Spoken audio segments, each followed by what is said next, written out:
భగవద్గీత తెలుసా?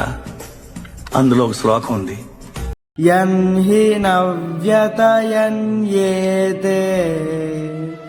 పురుషాం పురశర్షభ సమదుఃఖ సుఖం ధీరం సోమ్రతత్వాయ కల్పతే.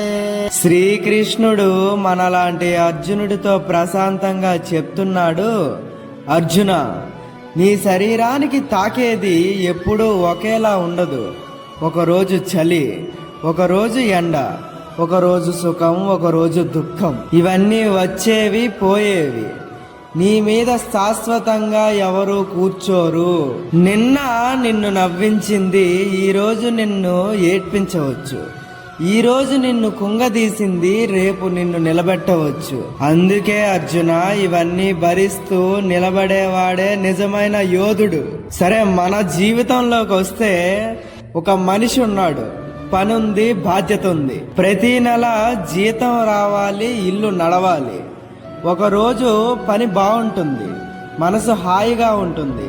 మరో రోజు పని పెరుగుతుంది, మనసు బరువు అవుతుంది. అప్పుడు అతడు అనుకుంటాడు, ఇదేనా నా జీవితం అని. కానీ అదేనా జీవితం? కాదు కదా.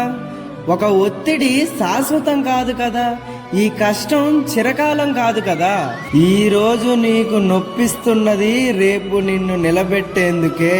మరి ఈ కష్టాన్ని తట్టుకున్నవాడే నిలబడతాడు, నిలబడిన వాడే ముందుకు నడుస్తాడు. హరే కృష్ణ.